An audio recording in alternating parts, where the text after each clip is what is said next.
Okay, we are, from what I was told, 36B. Okay, Lamed Vav Amud Beis. I was told that the two dots, which is a little bit above halfway down. It's a short Amud.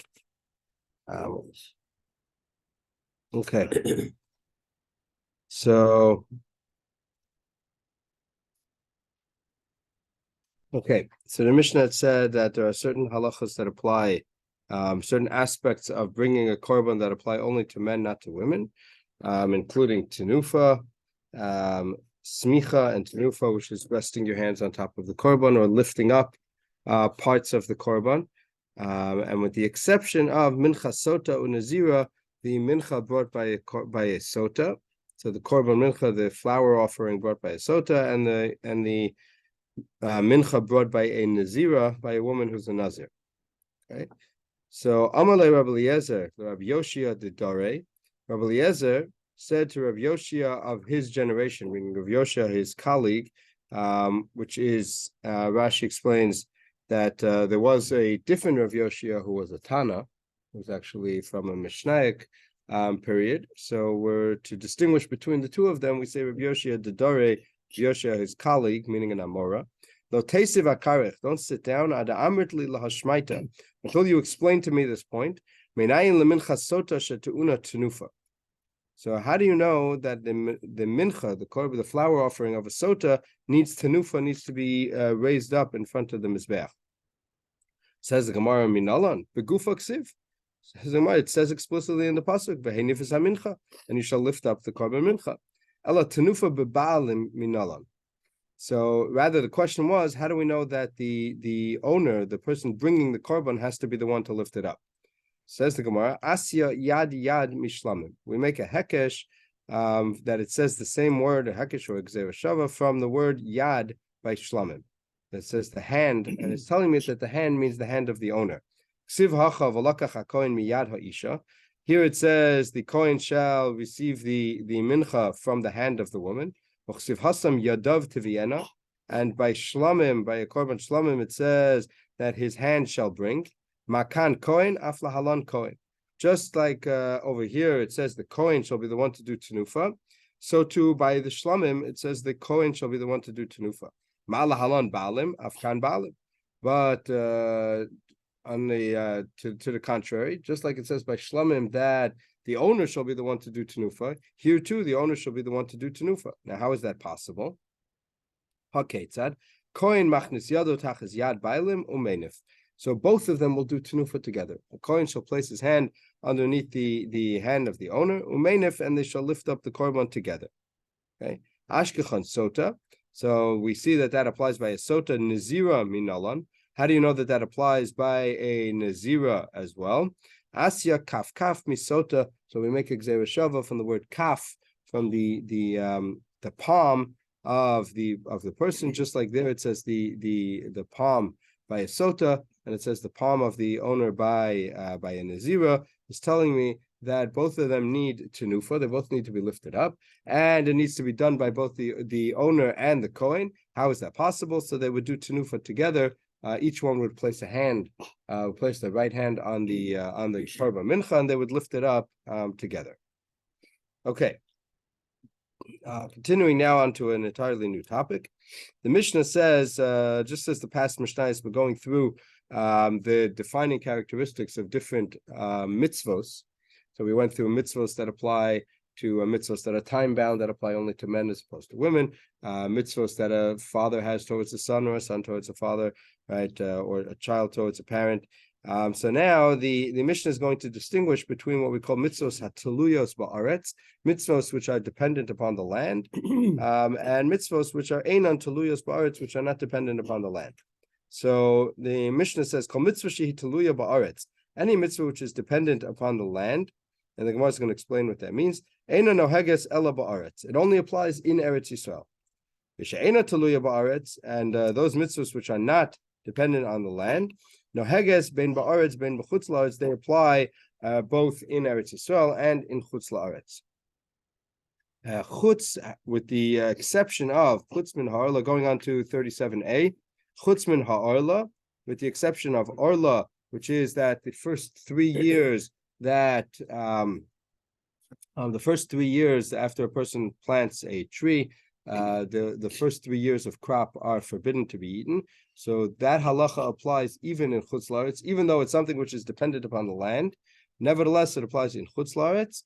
Ukalayim and grafting different species together of planting. So that too applies in Chutz La'aretz. Rashi explains, as the Gemara is going to explain on 38b, that Orla is a halacha l'Moshe Misinai, Kalayim is midivrei sofrim, is midurabanan, but both of those apply even in Chutz La'aretz, even outside of Eretz Yisrael, even though they are what would seem to be mitzvos hataluyos ba'aretz, mitzvos which are dependent upon the land.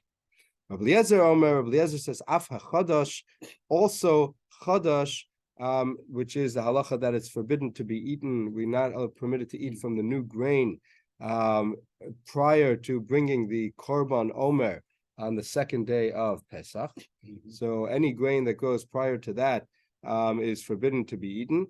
And Rabbi Eliezer says that too. It's not entirely clear. The Gemara is going to have a discussion whether Rabbi Eliezer means to say that chadash does apply in Chutz La'aretz, or he means to say that chadash does not apply in Chutz La'aretz.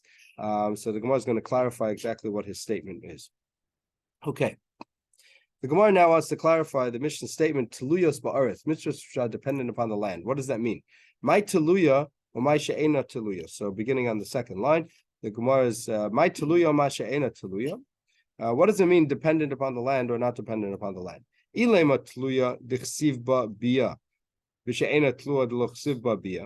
So if you'll tell me that teluya ba'aretz, dependent upon the land, means that the Torah wrote regarding that mitzvah, when you shall enter the land. So there are numerous mitzvahs in the Torah where the Torah prefaces the mitzvah by saying that when you shall enter the land, then this mitzvah will apply. So if you tell me that that's what it means, that the mitzvah is dependent upon the land, anytime the Torah wrote when you shall enter the land, then it's dependent upon the land. Where the Torah did not write that, then it's not, right? So tefillin,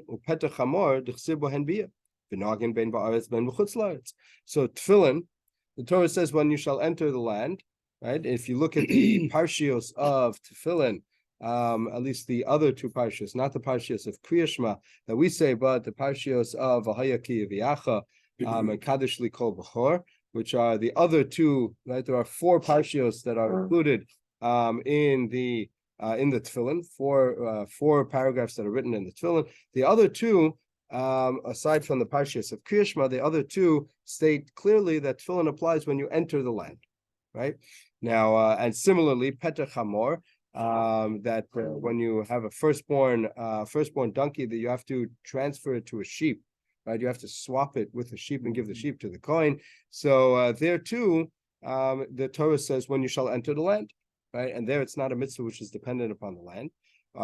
So by those two, it says bia when you shall enter the land, and we know that tefillin, right, applies whether in Eretz Yisrael or outside of Eretz Yisrael, right? And similarly with Petach Hamor, it applies both in Eretz Yisrael and outside of Eretz Yisrael. V'nagin bein ba'aretz and bein b'chutz la'aretz, and they apply in all places. So it cannot be that when the Torah says that when the Mishnah says teluyos ba'aretz, it means to say anytime the Torah prefaces when you shall enter the land.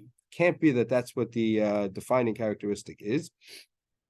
So Amar of Yehudah says hachi ka'amar kol mitzvah shehi chovas haguf. Any mitzvah which applies to the individual, meaning to be fulfilled by the individual, by chovas haguf, by his body, meaning that he can fulfill the mitzvah by himself. No heges ben ba'aretz ben b'chutz la'aretz. Then it applies both in Eretz Yisrael or in Chutz La'aretz. Chovas karka, if it can only be if it's dependent upon agriculture, upon the land, eina no heges ela ba'aretz. So Rashi explains that the majority of mitzvos apply to a person, meaning that he can fulfill them wherever he is. Tefillin, Shabbos, Arayos, forbidden marriage. Rashi says avodas kochavim, idol worship. Right, all these different mitzvah, meaning mitzvah can be both a positive commandment or a negative commandment. All of those certainly are not dependent upon the land, right? So they apply everywhere. Chovas karka, Rashi explains that it's dependent on that which comes from the ground, like truma and maaser. leket, shikha, and peah, those which are given to the gifts that are given to the poor, shvius, shmita, so all of those are dependent upon the land. So those only apply in Eretz Yisrael. Okay? Minahanimili, what's the source for this? The Tanu Rabbanan, Ela hachukim, Elo hamidrashos. Chukim refers to the midrashos, those things which are learnt out from medrash. V'hamishpatim, Elo hadinim. Mishpatim refers to laws. Asher tishmur, that you shall keep. Zum Mishnah, that's referring to the Mishnah. Lasos zum maaseh. Lasos means the action to go ahead and perform the mitzvah. Ba'aretz, in the land. Yachal kol ha-mitzvos kulon lo yehu nogim ela ba'aretz. So if we take this verse at face value, it seems to say that the mitzvahs apply only in Eretz Yisrael, right? Talmud lomar. Therefore, the Torah continues and says, "Kol hayamim asher etem chayim ala adama." All the days that you shall live upon the land. Adama here does not refer to Eretz Yisrael; it refers to land, meaning on the earth. All the days that you live upon the earth, right? And if that's the case, maybe they should apply both in Eretz Yisrael and in Chutz La'aretz. Talmud lomar ba'aretz. It says in the land, meaning in Eretz Yisrael. So the Torah seems to contradict itself, right? First it says you shall keep them all your days that you live upon the earth, which would suggest no matter where you're living. And then it says ba'aretz, in Eretz Yisrael, right, which would seem only in Eretz Yisrael. So how are we going to resolve this? Right, we're going to resolve this based on what it says in the other psukim in the very same paragraph, in the very same topic. What does it say? So you shall destroy all those places where the non-Jews worshipped idols. Okay, and it says it's kol hamakomos, all the places, which means whether in Eretz Yisrael or whether in Chutz La'aretz, any place where they have worshipped idols, you shall destroy those idols, right?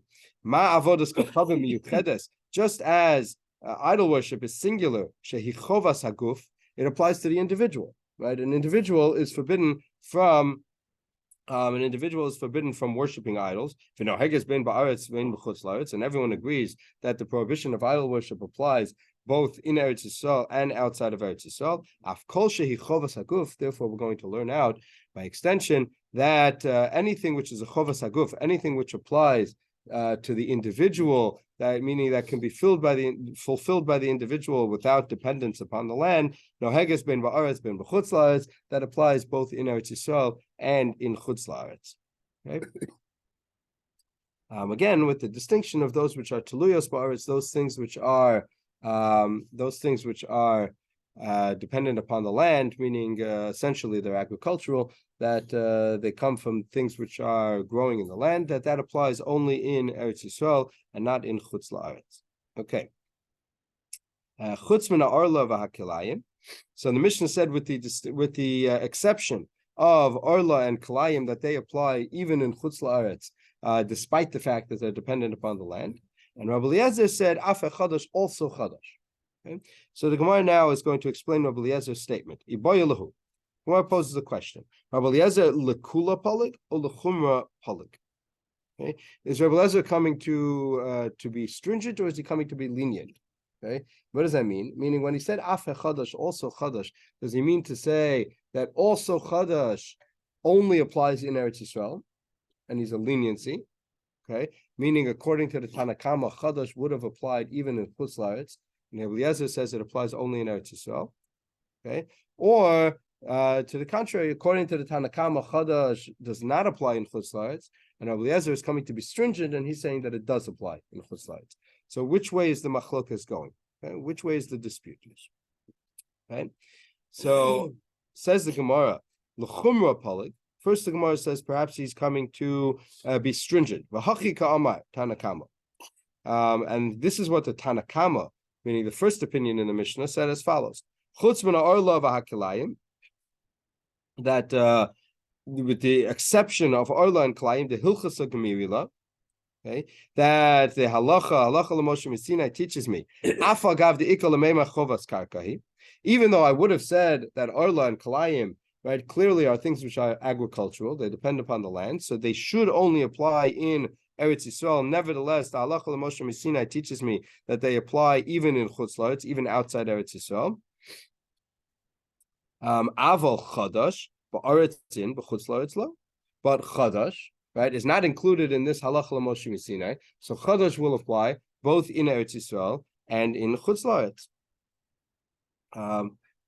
Started on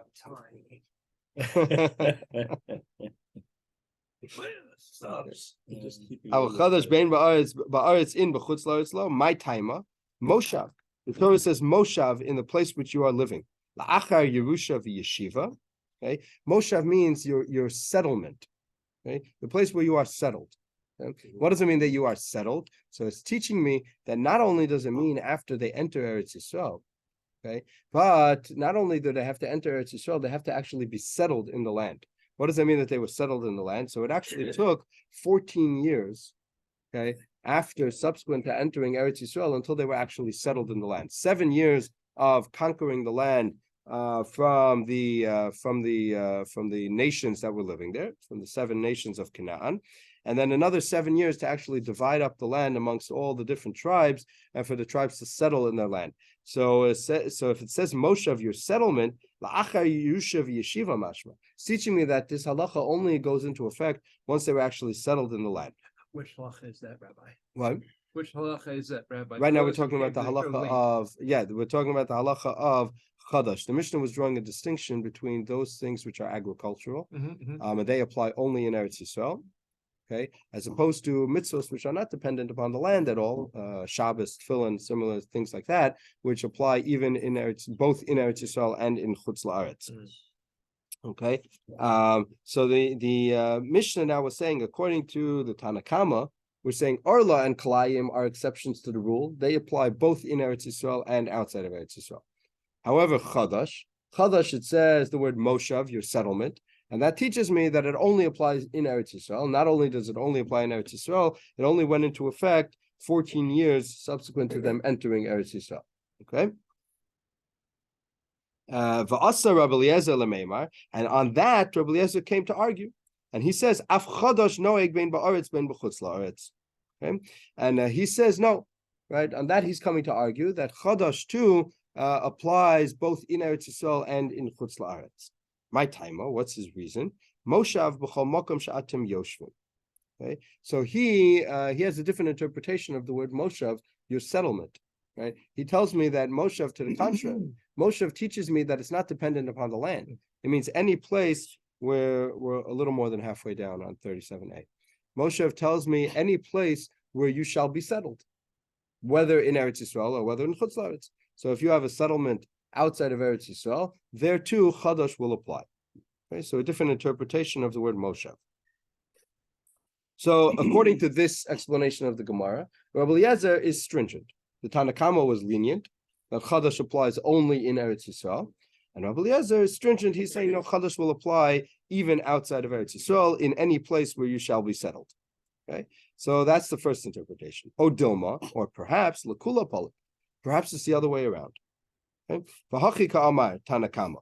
And the Tanakama says as follows: Chutz min ha'orla v'ha'kilayim, with the exception of Orla and Kilayim, the Hilchasa Gemirila, that there, the Halacha Moshe Sinai taught me that they apply even in Chutz La'aretz, even outside of Eretz Yisrael.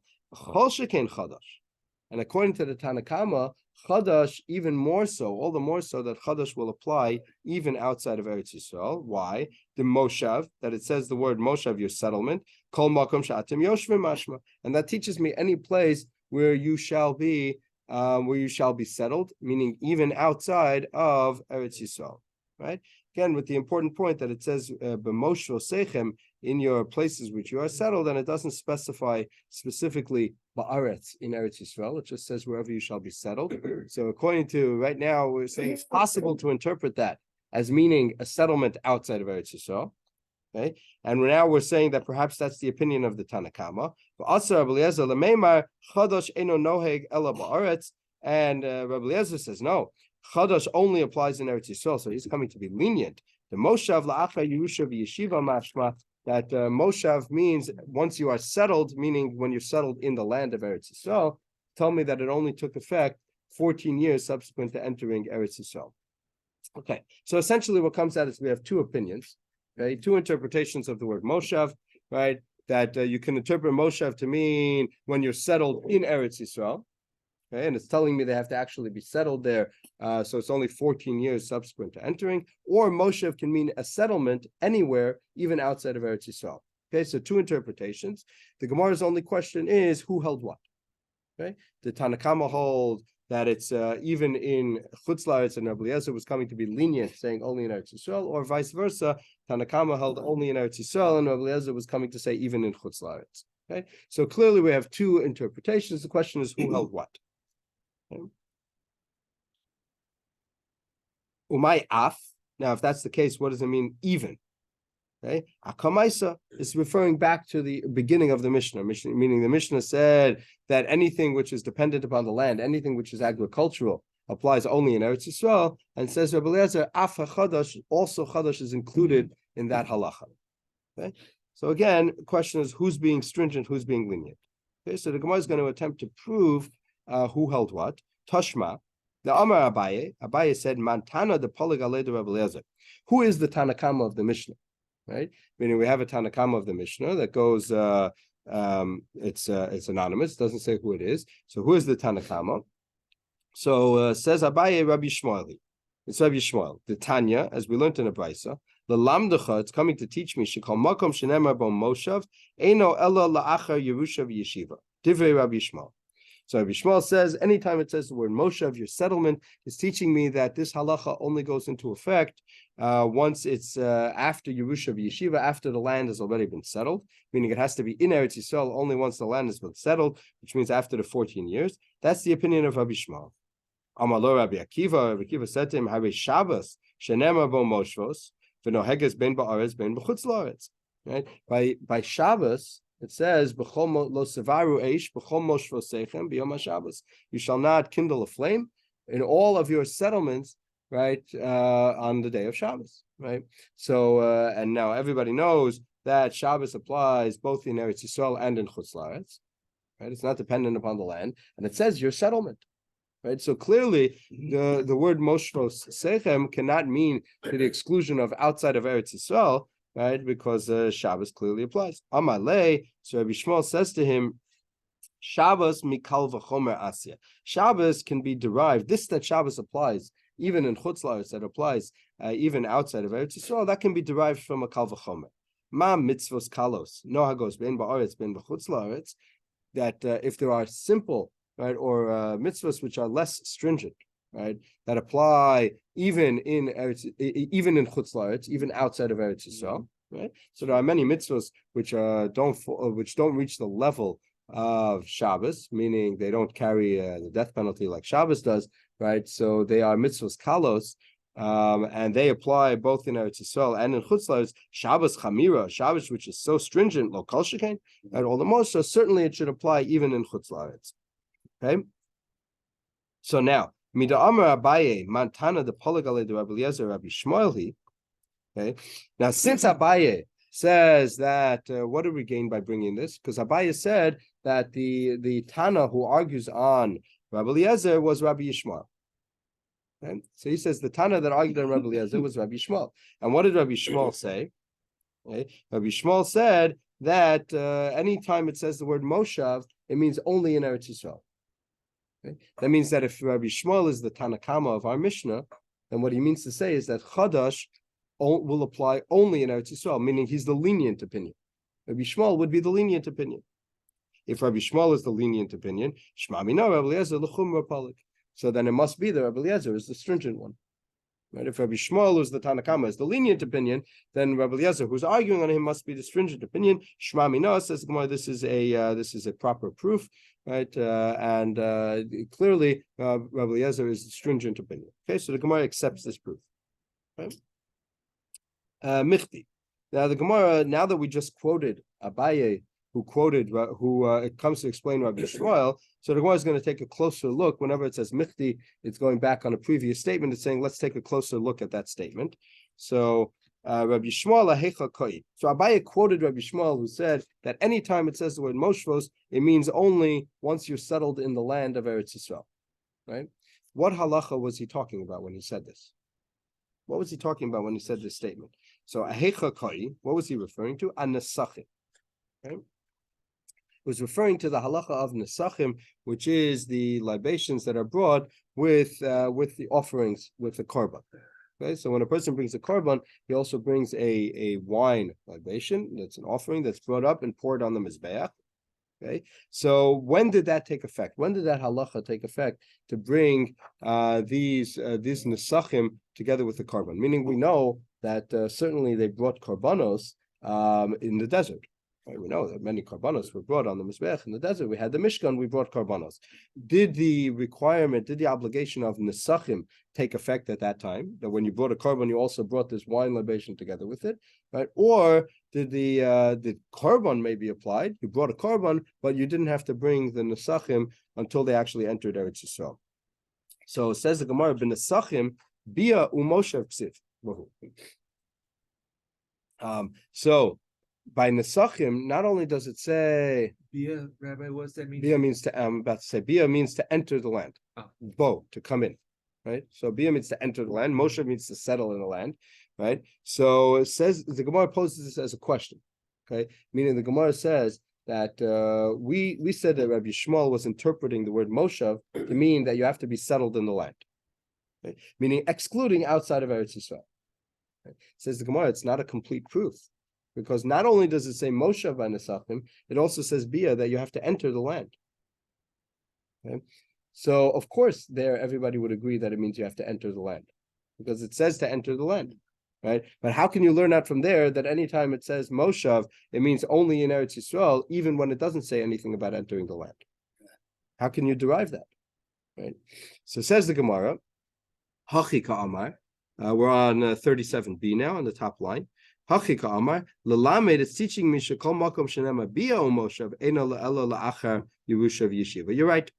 Okay. What we meant to say is that it's a proof only to places where it says entering the land and settling the land. You're right. It's not a proof that any time it says settling, that it means only exclusively in Eretz Yisrael. Because you're right, this is not a proper source for that, because here it says to enter the land and to settle the land. It says both.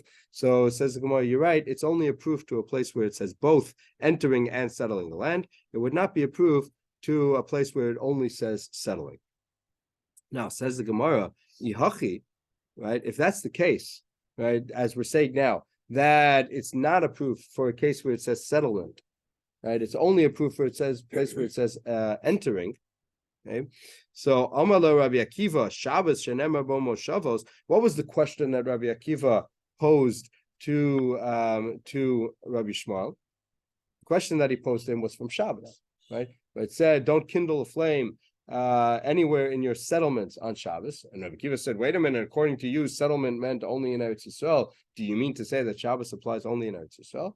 Right? That cannot be." So that was the question that Rabbi Akiva posed, right? According to our new interpretation, it didn't say anything about entering the land regarding Shabbos, so there was no real question. Shabbos was never included, right?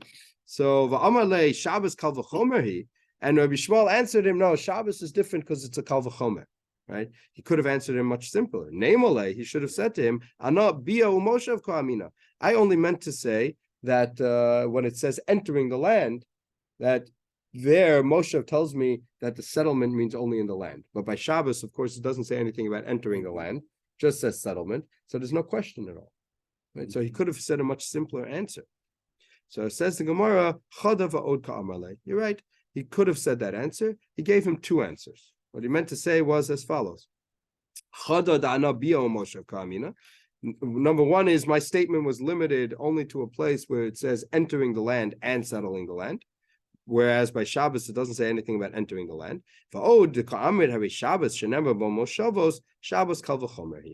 And this day you question that Shabbos apply, that by Shabbos it says your settlement. Shabbos is a kal v'chomer, that it certainly applies in all places, even in Chutz La'aretz, because if other mitzvahs apply in Chutz La'aretz, certainly Shabbos, which is far more stringent, should apply even in Chutz La'aretz. Okay. Says the Gemara, "B'mai kamiflagi." So what was this dispute between Rabbi Shmuel and Rabbi Akiva? Bekervu nesachim b'midbar kamiflagi. So their dispute revolved around whether or not you brought these libations in outside of Eretz Yisrael, meaning in the desert before they actually entered Eretz Yisrael. Okay, so meaning in the 40 years that they were in the desert, we know that certainly they brought karbanos. Did they have to bring the wine libations or not? So Rabbi Shmuel Savar, Rabbi Shmuel holds lo kervu nesachim b'midbar. There were no wine libations in the midbar. For Rabbi Akiva Savar, kervu nesachim b'midbar. No, they did bring nesachim in the midbar even prior to entering Eretz Yisrael. Okay, Amar Abaye. So Abaye says, "Haytana debei Rabbi Shmuel mapik meidach tana debei Rabbi Shmuel." This version of Rabbi Shmuel's statement. So what you'll have very often in the Gemara is you'll have a recording of a statement by a Tana, okay, as it was taught, and sometimes you might have different interpretations of that statement from different students. Okay? So you have two students that attended the same shiur, right, and they come out with a slightly different version of what he said, right? So particularly everything. What? Yeah, yeah, exactly. One of them had a coffee, one didn't. So yeah, so you can have two different versions of exactly what was said. That's right? One version, and the other is utter incoherence. Right. So the Gemara certainly doesn't mean to negate one in face of the other, but we're saying we have two different statements, and here they seem to differ from each other. Okay, how is that? Okay. The Tana debei Rabbi Shmuel, one version of Rabbi Shmuel's statement said like this: Hoyel v'nemru bios b'Torah stam, u'par l'cha kasuv be'echad mehen la'achar Yerusha v'yeshiva. So since in many places the Torah says when you shall enter the land, regarding many mitzvahs, the Torah says when you shall enter the land, and regarding one of them, it says that after you shall settle the land, la'achar Yerusha v'yeshiva, after you inherit and settle the land, which again we said means that only after the 14 years of settling the land. Afkol la'acha Yerusha v'yeshiva. Okay. So too, anytime it says entering the land, it means that those mitzvahs did not go into effect till 14 years subsequent to entering the land. So it doesn't mean that the day that they crossed over the Jordan River. It means only 14 years later when they actually settled the land. So he's saying that that's going to be our interpretation of any time it says entering the land, it means not for another 14 years. Okay. Ve'idach, and according to the other interpretation, it says mishum dahava melech ubikurim shnei ksuvim habayim ke'echad. Shnei ksuvim habayim ke'echad ein malamdin. So, and whereas according to the other opinion, okay, it's telling me that when you enter the land, the mitzvahs will go into effect immediately. Doesn't need the 14 years. Okay, so when do you need 14 years? So the only time you need these 14 years is specific to the case of melech, appointing a king, and to bringing bikurim. Okay. Appointing a king only goes into effect the 14 years later, and bringing bikurim will only go into effect after the 14 years. And we have a concept as follows. We have a concept of shnei ksuvim habayim ke'echad, okay, which means when you have two psukim that teach me the same halacha. Okay? And anytime you have two psukim that teach me the same halacha, okay, it means that you cannot learn anything else out from those two, from this halacha. Okay? Meaning as follows. So generally, we have many places in the Torah where the Torah teaches me a halacha by one mitzvah, and I learn out, right, I extrapolate it to other mitzvahs. Right? Many times we do this, right? It tells me about one thing, learn out another thing. But here, right, the question is as follows. If this was meant to be extrapolated from, to learn out from, so why did the Torah have to say it twice? Right? If we meant to learn out from it, it would have sufficed to write it once, and we'd learn out to the other places. The very fact that the Torah had to write it twice is telling me that no, it's specific to these two places, and you cannot learn out to anything else. Okay, so that's a very important concept called shnei ksuvim habayim ke'echad ein malamdin. If the Torah troubled itself to write it twice, it's indicating that it only applies in these two places and not by anything else. Okay, so according to this opinion, that melech and bikurim, appointing a king and bringing bikurim, they are the only two places where you have to wait the 14 years, but other places will apply immediately. V'idach, And according to the other opinion, so he says tzrichi. He says no. This is not a case of shnei ksuvim avoim ke'echad, right? Rather, you could learn out to other places as well, right? But the Torah had to write it by melech and by bikurim, because had it only written by one, I would have thought that it didn't apply to the other. Okay, so the Torah had to repeat itself, because even though it's meant to learn out from, I would have had a thought, I would have had a havamina, I would have thought that it would not apply to the other one. Why? The ikasav achmana melech v'lo kasav bikurim. Okay, if the Torah had wrote by the king you wait, and it hadn't wrote that by bikurim you wait the 14 years, havamina bikurim to come as hane la'alter.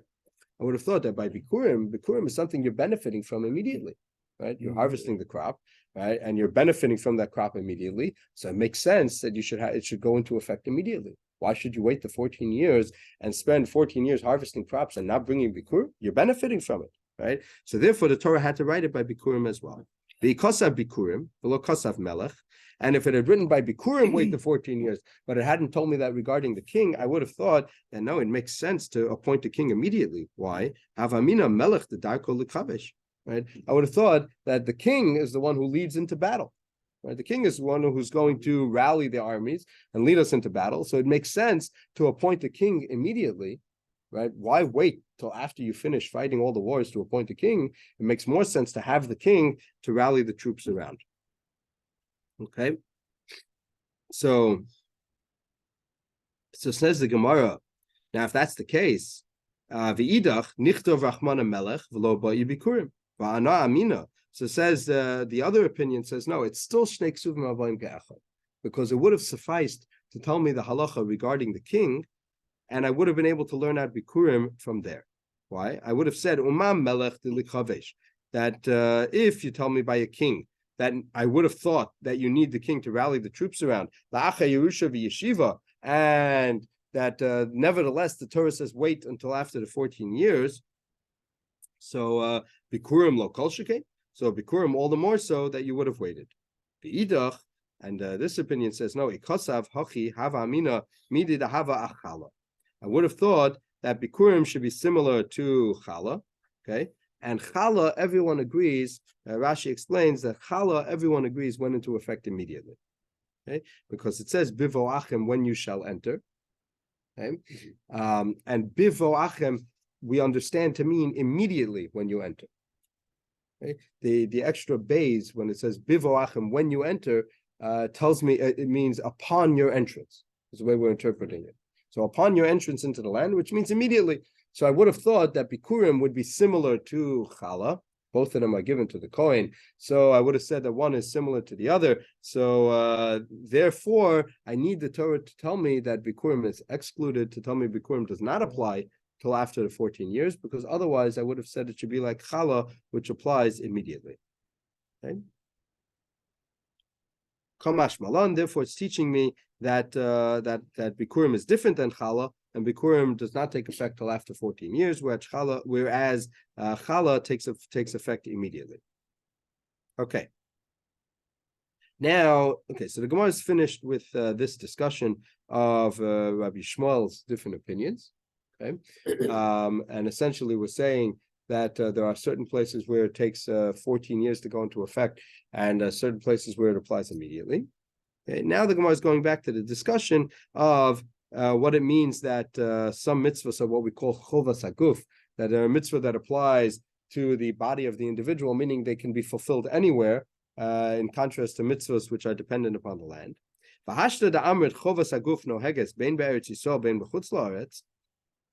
So now that you told me that anything which is chovas haguf, that anything which applies to the page position, please, Rabbi. We are about 2/3 of the way down, 37b. Okay, first word in the line is v'hashta. hashta. First words are hushed. I see it. Okay. V'hashta da'amrit chovas haguf noheges bein be'eretz Yisrael bein b'chutz la'aretz. Now that you have told me that anything which is chovas haguf, anything which the individual can fulfill, right, applies both in Eretz Yisrael and in chutz la'aretz. Okay. Moshav the kosav rachmana gabi Shabbos lamali. So when it says Moshav regarding Shabbos, in all the places which you are settled, which we interpret to mean in any place which you're settled, right? Why do I need that, right? Why would I have thought that Shabbos would not apply, right? We're interpreting again settlement to mean that any place which you're settled, even outside of Eretz Yisrael, right? Why do I need the Torah to tell me that? Was there any thought that Shabbos would apply only in Eretz Yisrael and not in Chutz La'aretz? So says the Gemara, no, I would potentially have thought possibly something along those lines. Sakadaita chamina itzrich, I need it. Sakadaita chamina, I would have thought, hoylu binyana de moados ksiva. Since this pasuk, lo sevaru eish b'chol mosh v'seichem yom HaShabbos, referring to Shabbos, is written next to, it's juxtaposed to the parsha of moados of the Yomim Tovim, of the holidays. So I would have thought tibai kiddush kimoados. I would have thought that it requires sanctification by Bezdin, just like the moados, just like the holidays. Okay? I would have thought that Bezdin would have to declare it as being Shabbos, just like we have to declare the holidays as being holidays. How do we declare the holidays as being holidays? By declaring the new moon, right? When we declare Rosh Chodesh, so automatically that sets the calendar into motion, right? But without Bezdin to set up the calendar, right, we wouldn't have the Moados, we wouldn't have the Yom Tovim. So I might have thought that similarly Bezdin would have to declare that this Shabbos, and Rashi explains that that only applied in Eretz Yisrael near Yerushalayim, that the Bezdin had to be set up in Yerushalayim. The only place where we declare the new moon is in Yerushalayim. And I might have thought that therefore, until they actually entered and claimed Yerushalayim, this would not go into effect. Kamash Malan, Moshav. So Kamash Malan, therefore the Torah has to teach me that Shabbos is going to apply immediately. Right, it takes place namely, this was written when Klal Yisrael was still in the desert. Right, so it's telling me that Shabbos applies immediately. Even now, when you're settled, you're encamped in the desert. Shabbos applies immediately. Don't think that Shabbos will not go into effect until you enter Eretz Yisrael. No, the Torah is telling me that it takes effect immediately. So that's why he wrote Moshav. Tell me that it takes effect immediately. That you don't have to wait till you enter Eretz Yisrael. Okay, says the Gemara. Now the Gemara is going to pose. There's a few other places where it says Moshav, your settlement. And the Gemara wants to know, why would I have thought otherwise? Why does the Torah need to tell me this? Moshav dekasav Rachmana gabe chelev v'dam lomali. So why does the Torah have to write your settlement regarding the prohibition to eat chelev, the forbidden fats? There are certain parts of the animal, certain fats of the animal which are meant to be brought on the mizbeach, and they're forbidden for an individual to eat. And dam, blood, similarly is forbidden for an individual to eat. So why does the Torah have to write Moshav there? It's certainly not something which is agricultural. It's not dependent on the it's not dependent on the ground, right? It's not dependent on the land. And nobody would tell me that I think that you only have to keep kosher in Eretz Yisrael and not in Chutz La'aretz, right? So why would I think here that blood and the fats would only apply in Eretz Yisrael, that the Torah has to tell me that it applies anywhere? So it says the Gemara, I do need it. I might have thought, since the Torah writes the prohibition to eat blood and the prohibition to eat these fats next to the parsha of bringing korbanos, so I might have thought as follows, that bisman de'ika korban nitzar chelav v'dam, bisman de'leka korban lo. I might have thought that, you know why blood and fats are forbidden? Because they're supposed to be brought on the mizbeach as part of a korban. And maybe that only applies when you're bringing korbanos on the mizbeach, right? But once we're in exile and there's no longer korbanos, I might have thought that perhaps the prohibition doesn't apply any longer, right? So bisman deleka korban lo kamash malan. Therefore, that's to teach me kamash malan that it applies even in chutz la'aretz, it applies even when there's no longer any korbanos. Right? This halacha still applies, that the fats and the blood are forbidden even bisman hazeh, even nowadays, and they're not dependent on bringing korbanos. Moshav dekasav rachmana gabe matzah umora lomali. So why does the Torah have to say Moshav regarding the mitzvah to eat matzah and maror? Right? It says there, in your land, in your land which you are settled.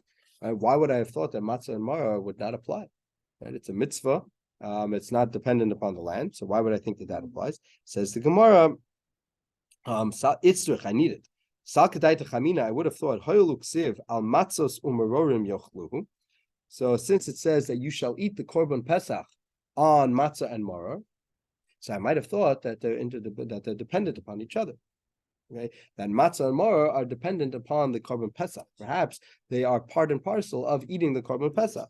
So I would have thought bisman de ika pesach in bisman de leka pesach lo. That I would have thought that maybe it applies only when there's a korban pesach, but when there's no korban pesach, there's no obligation. Kamash malan. Therefore, the Torah is teaching me that it applies even when there's no korban pesach. You still have to have matzah and maror.